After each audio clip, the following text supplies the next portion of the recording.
মদিনার মাটি যদি পাই রাসূলুল্লাহ সুরমা করে দেব বারবার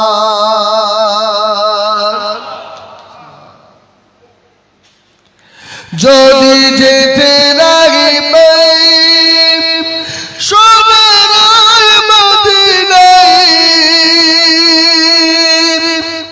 স্বপ্নে দেখা দিও রাসূলুল্লাহ সুরমা করে দেব বারবার মদিনার মাটি যদি পাই রাসূলুল্লাহ সুরমা করে দেব বারবার আল্লাহুম্মা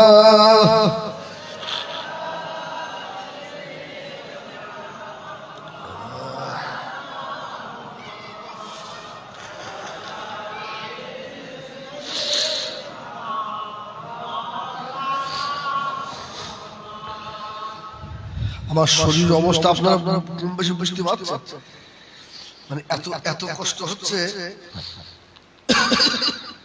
করেন আর অল্প সময় আবার ভাইরা তোমার রাসূলের বাগের জন্য চাকরি ঠিক করে ফেলেছে আতিকা আল্লাহ নবী বুবু আম্মা আতিকা আবু তালিবের বাড়িতে চলে এসে বলল আবু তালিব মুহাম্মাদের চাকরি ঠিক করে ফেলেছি হযরত আবু তালিব বলল ও আতিকা আমি আমার বেটা মুহাম্মদুর রাসূলুল্লাহকে আমি কাজ বলতে পারবো না আমার মুহাম্মদকে গিয়ে বলো ও আমার বিয়ানীরা আল্লাহ নবীর ফুফু আম্মা জান হযরত আতিকা গিয়ে বলেছিল ও ছেলে বাবা মুহাম্মদ তোমার চাকরি খাদিজার বাড়ি ঠিক হয়ে গেছে নবী আমার ওই সময় বলেছিল ফুফু আম্মা আমি রাসূলুল্লাহ রেডি হয়ে আছি জোরে বলুন সুবহান চাচার ঘাড়ে বোঝা হয়ে আর থাকবে না দেখি কিছু ইনকাম ও আল্লাহ নবী লাগে গুছিয়ে ফেললেন জামা কাপড় গুছিয়ে নিয়ে নবী আমার বিশ্ব নবী খাদিজার বাড়িতে কাজে যাচ্ছে আল্লাহ নবী লাগেজ গুলোকে মাথায় করে দিয়ে আবু তালেবের সম্মুখে গিয়ে দাঁড়িয়েছে আল্লাহ নবীর নূরের মুখের পারেছে আবু তালেব হাও হাও করে কেঁদে ফেলেছে বাবা বাবা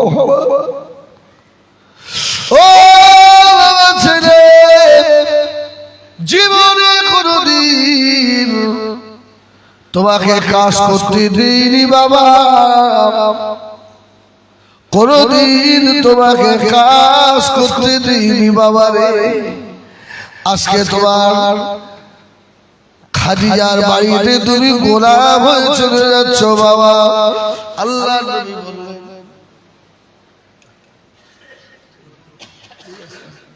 আল্লাহ নবী বললেন যান মনে ব্যথা নেবেন না আমি মুহাম্মদ একেবারে চলে যাচ্ছি নাকি আমি আবার ঘুরে এসে দেখা করে যাব জোরে বলে না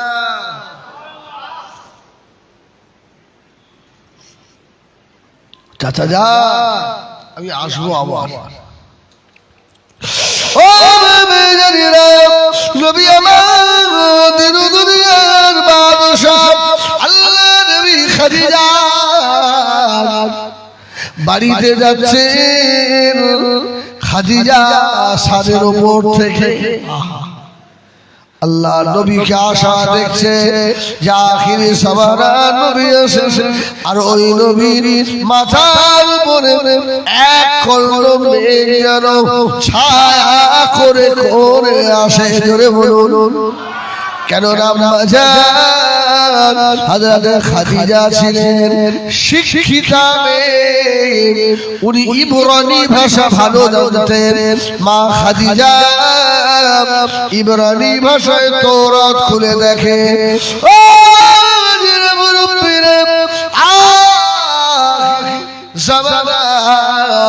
নবী যিনি হবেন তার মাথার উপরে এক খণ্ড মেঘ ছায়া করে করে যাবে।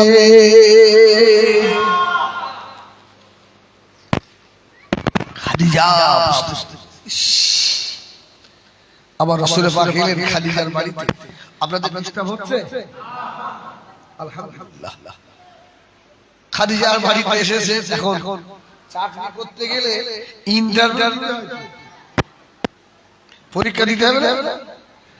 খাদিজা বলছে, আতিকা মুহাম্মাদের একটু পরীক্ষা দিই, যখন ওকে ব্যবসার মেন করে দেবো, কারণ হিসাব পত্র জানে। আতিকা এবারে মনে মনে করছে এবার চাকরি শেষ, কেন আমার মোহাম্মদ তো জীবনে স্কুলে যায়। আমার নবীর শিক্ষক কে? সুবহানাল্লাহ বলেন, সুবহানাল্লাহ বলেন।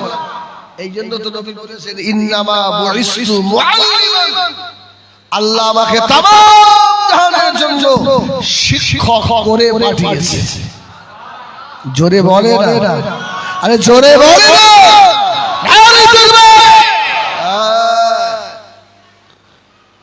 শুধু শরীরটা খারাপ। সুবহানাল্লাহ বলেন। এই চাকরিটা কি নাও? নবীর ইন্টারভিউ কি হবে? বলছে, মুহাম্মদ এক কাজ করো তো, আমার ওই গোয়ালে ছাগলগুলো আছে কটা একটু গুনিয়ে এসে আমাকে বলো। আতিকা এবারে মাথা চুল করছে, হবেন তো মুহাম্মদ? এ বেটা পারবি তো? ফুম্মা দোয়া করে। ও নবী শুধু মানুষের নবী নাকি? আল্লাহ নবী গাছপালা নবী, পশু পাখির নবী, সাগর মহাসাগরের নবী, পাহাড় পর্বতের নবী, পাথর পাথরের নবী। জোরে বলুন সুবহান, আর একটু জোরে বলুন সুবহানাল্লাহ। ও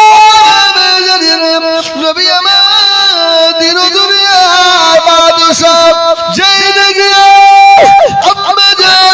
হযরত খাদিজাতুল কুবরা রাদিয়াল্লাহু তাআলা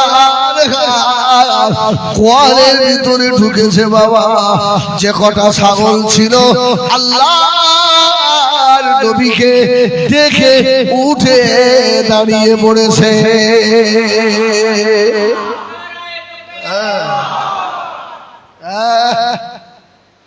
ছাগলও নবীকে চেনে। আর আমাদের সমাজের কিছু ছাগল আছে, নবীর নামে সালাম বলি, ওদের গা হাত পোষা থেকে দাঁত চুলকানি বার হয়,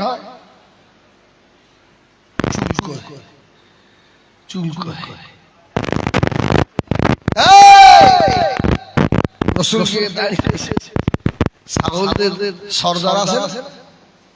এই সব থেকে চঞ্চল প্রাণী ও শয়তানের বলবেন একটা ছাগল দাঁড়িয়ে উঠে বলল, ইয়া রাসূলুল্লাহ, ইয়া হাবিবাল্লাহ, নবী গো, খাদিজাকে গিয়ে বলুন আমরা এই ঘরের ভিতরে 100 ছাগল আছি।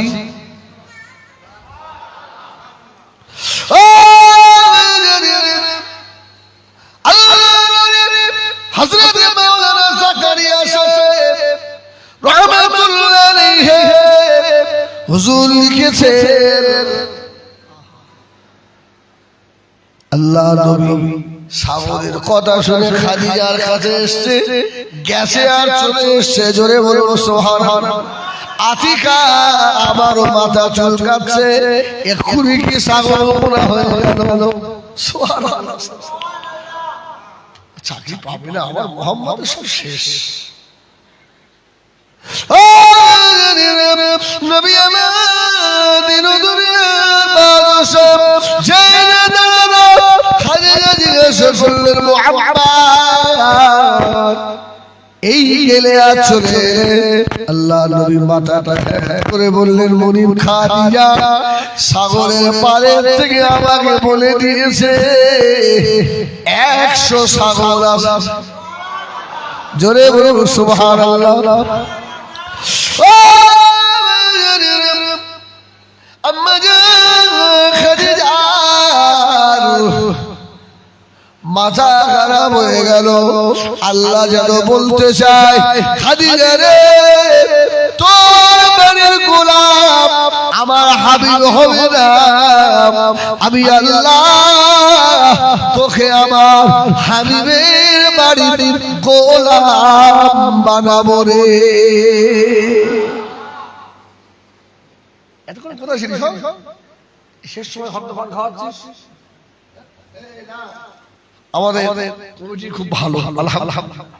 আমি এই নদী পার হয়ে দাওয়াত নিতে নারাজ, কারণ অনেক সময় খিয়া ডিস্টার্ব হয়, দ্বিতীয় জলসা থাকলে মুশকিল।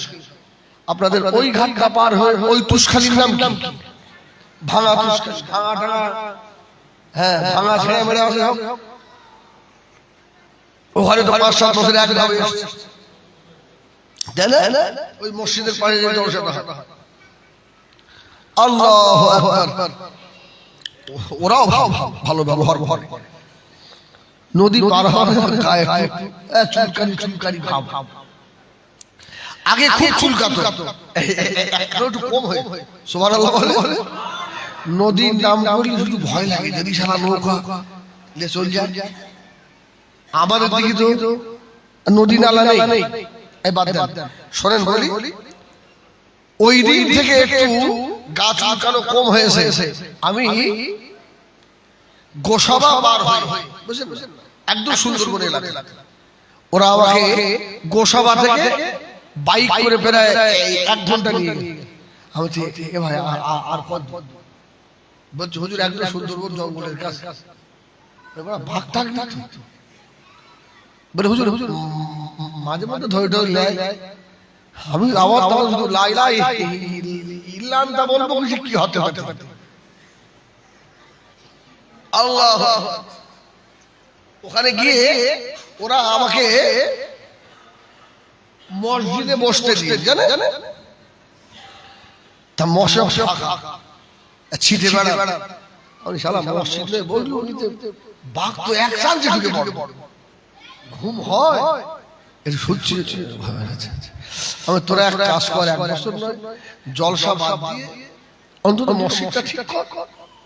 আপনাদের মসজিদটা কত সুন্দর, আলহামদুলিল্লাহ, মসজিদটা কর।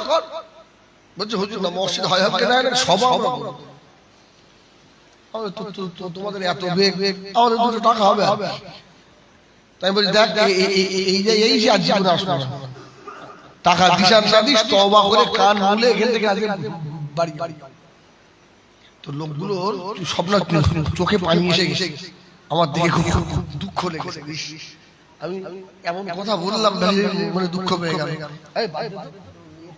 একটু ঠাট্টা করেছি, কিন্তু আমার অন্তরে হচ্ছে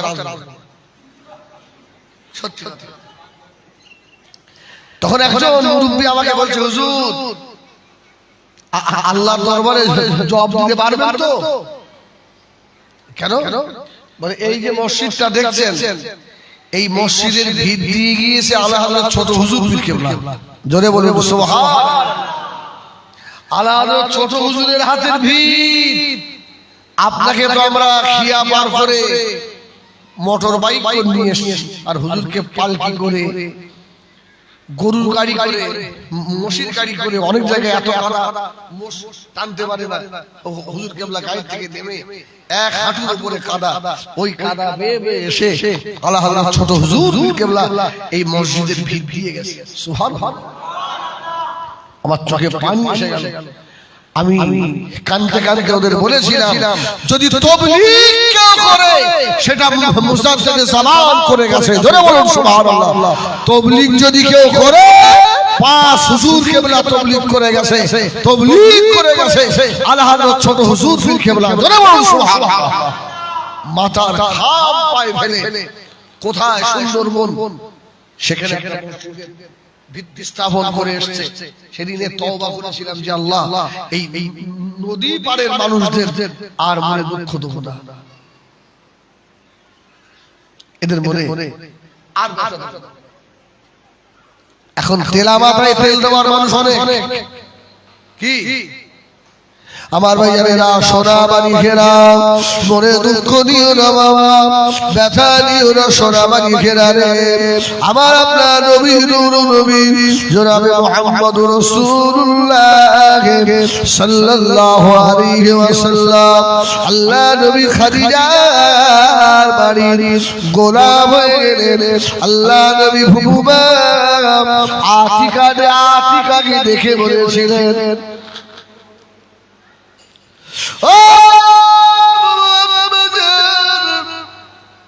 খাদিজার বাড়িতে অনেক চাকর বাকর গোলাম, ওদের সঙ্গে আমি থাকতে পারবো না বাবু আম্মা, খাদিজাকে বলুন আমাকে যেন একটা পার্সোনাল ঘরের ব্যবস্থা করে। সুবহানাল্লাহ। এই আমার নবী কি ওদের মতো? এই আমার নবী কি আমাদের মতো? নবী কার মতো? নবী তাহলে কার মতো? কিছু বলে না, মাথা খারাপ করে ফেলছে। সমাজে কিছু যুবক বার হয়েছে বাবা, বুকে হাত বেঁধে নতুন করে নামাজ শুরু করছে। নবী আমাদের মতো? নবী ইয়া নবী সালাম আলাইকা পড়া চলবে না, না যায় বেদাত হারাম কাজ চলবে না বাবা। ও সোনামানি, এইসব ছেলেগুলো কি দাদা হুজুরের থেকেও বেশি বোঝে নাকি? এইসব ছেলেগুলো বসিরহাটি আল্লামা হুজুরের থেকেও বেশি বোঝে নাকি? আরে দাদা হুজুর বসিরহাট হুজুর মাথায় রেখে দিলাম, এই ভারতের জমিনে সর্বপ্রথম যিনি বুখারীর হাদিস নিয়ে এসেছিলেন আল্লাহর হযরত আব্দুল হক মুহাদ্দিস দেহলভী রাহমাতুল্লাহ আলাইহি, হুজুর একটা কিতাব লিখেছেন আখবারুল আখিয়ার। ওই কিতাবে লিখেছে বাবা, আমি আব্দুল হক সময় ইবাদতের মনে মদিনার দিকে তাকিয়ে আমার দয়ার নবীকে আমি সালাম দিই, ইয়া নবী সালামু আলাইকা, ইয়া রাসূল সালামু আলাইকা, ইয়া হাবিব সালামু আলাইকা, সালাওয়াতুল্লাহি আলাইকা। আমি আব্দুল হক আমার জীবনের কোন ইবাদত আল্লাহর দরবারে যদি কবুল না হয়, এটা আমার বিশ্বাস, আমার রাসূলুল্লাহকে সালাম দেওয়ার বিনিময় আল্লাহ আমার ইবাদতগুলোকে কবুল করে নেবে। সুবহানাল্লাহ। তুমি কোন দেশের হরিদাস গো? এরা আবার বুখারী শরীফের দলিল দেয়, জানো? বুখারীর হাদিসে তোর বাপ দেখেছে বুখারী? তুই তো একটা বাংলা বুখারী বই রে এই দেখো বুখারী বুখারী, ওরে এইসা জোরে সরবাতি হবে যেন জীবনে ওইখানটায় আসেন।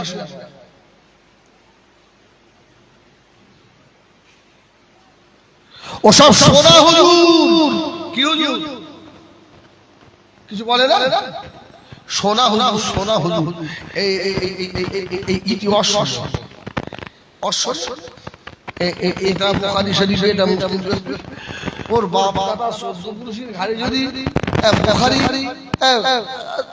যদি কিতাব তুলে দেওয়া হয়, ওর বাপ দুমড়ে পড়ে মরে যাবে। আর মসজিদের ইমামেরও দাম দেয় না, গ্রামের আলেমদেরও দাম দেয় না।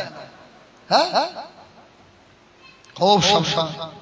আখিরি জামানা ইমান বাঁচানো খুব কঠিন হয়ে যাবে। এমন যুক্তি আপনার সম্মুখে দাঁড় করাবে, আল্লাহু আকবার, আপনি মানতে বাধ্য হবেন। যে বেশি যুক্তি দেখাবে ওকে একটা কথাই বলবেন, তোর যারা বাপ আছে ওদের থেকেও বড় আলেম ছিল ইবলিস শয়তান। কিছু বলে না? হ্যাঁ, সাত আসমানের ফেরেশতাদের ওস্তাদ ছিল না? তো তুই তো সাবুত দে না, মানে তো তোর আলেম মানুষ। সাত আসমানের ফেরেশতাদের ওস্তাদ, সে কি বলল? বেশি যুক্তি দেখাতে গেল, বলল খালাকতানি মিন নার ওয়া খালাকতাহু মিন মাটি মিন তিন। আমি আগুনে আর ও মাটি, ওর কাছে আমাকে মাথা নত করতে হবে? আল্লাহ বলল আবা যা, দূর হয়ে যা, খাই হয়ে যা। জীবনের সব আমল ইবাদত সব বরবাদ করে দিল। এজন্য বেশি যুক্তি উক্তি নেবেন না। হাদিস কোরআনে যেটা আছে, উলিল আমরি মিনকুম, আমাদের উলিল আমর হলো মুজাদ্দিদুজ জামান আল-হাযরত দাদা হুজুর পীর কেবলা রাহমাতুল্লাহ আলাইহি। সুবহানাল্লাহ। আমরা উলিল আমর দাদা হুজুর 5 আওলাদ রয়েছে আলহামদুলিল্লাহ। আমাদের বাঁকড়া মাদ্রাসায় শুয়ে আছে মাওলানা আপনার তায়েশ সাহেব হুজুর রাহমাতুল্লাহ আলাইহি। জোরে বলুন। এসব মানুষগুলোকে কোনদিন চোখে দেখে সোনার মানুষ আমি দেখি। আমি দেখো শান্তিপুরে আমরা তায়েশ সাহেব হুজুর রাহমাতুল্লাহ আলাইহি লম্বা মানুষ ছিলেন, আর জিপ কাট ছিল না আগে। সেই পুলিশরা যে জিপ কাট নিয়ে ঘুরতো দেখেছিস? ওই জিপ কাট তায়েশ সাহেব হুজুরের হাতে লাঠি। আর একটা দুটো কথা বলতে গেলে আল্লাহু আকবার, আমি নিজে হাতে করে তায়েশ সাহেব হুজুরের হাদিস দিয়েছি। সুবহানাল্লাহ। সোনার মানুষ, আল্লাহর খাঁটি ওলি মানুষ, তারা কিছু বুঝতে পারলো না, আর তুমি গোবর ডাঙায় পদ্ম ফুল, হ্যাঁ, বড় বড় মশলা ফতোয়া দিচ্ছ। দেখো আল্লাহ সকলকে একটা বুদ্ধি দিয়েছে, যাকে বলে আকল সালিম, সুজ্ঞান।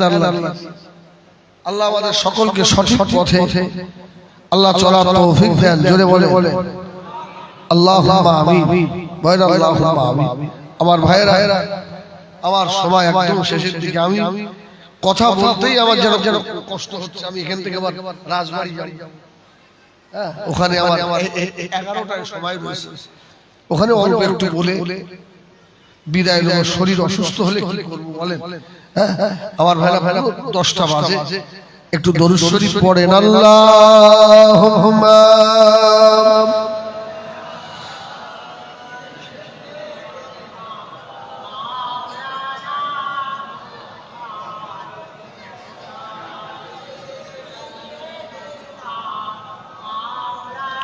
रसूलुल्लाह की दिल में मोहब्बत लेके आया हो, रसूलुल्लाह की दिल में मोहब्बत लेके आया हो। ओ दौलत लूट नहीं सकती, ओ दौलत लेके आया हो। मेरे दुनिया मेरे उक़बा शरीयत लेके आया हो, तरीक़त लेके आया हो। गुनाहों की मामल इबादत रसूलुल्लाह के दिल में मोहब्बत लेके आया हो अल्लाह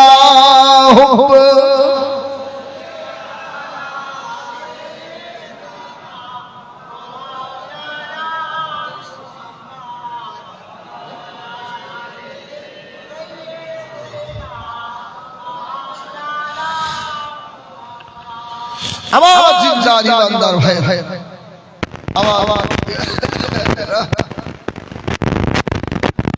রাসূলুল্লাহ খাদিজা কি গোলাম খাদিজা ফুম্মাকে বললেন আমার জন্য একটা পার্সোনাল ঘর হবে খাদিজা বলল আমি মুহাম্মাদের জন্য একটা সাল্লাল্লাহু আলাইহি ওয়াসাল্লাম একটা পার্সোনাল ঘর দেব জোরে বলুন সুবহানাল্লাহ পার্সোনাল খাদিজা সব সময় আমার নবীকে খেয়াল করে মুহাম্মদ সাল্লাল্লাহু আলাইহি ওয়াসাল্লামের যেন কষ্ট না হয় আমার ভাইয়েরা সোনা মানিকেরা দিল যায় রাত আসে রাত যায় দিন আসে নবী আমার আম্মা জান খাদিজার বাড়িতে রয়েছে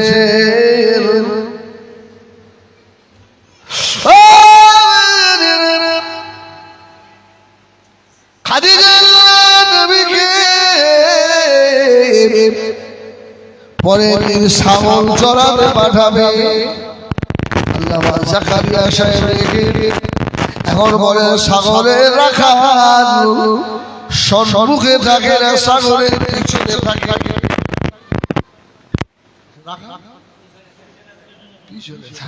সুবহানাল্লাহ খাদিজা ছাগল চড়াতে দিয়ে ও ছাদের উপর থেকে দেখছে কাল একটা জিনিস দেখলাম আজকে আবার কি হয় দেখি সুবহানাল্লাহ।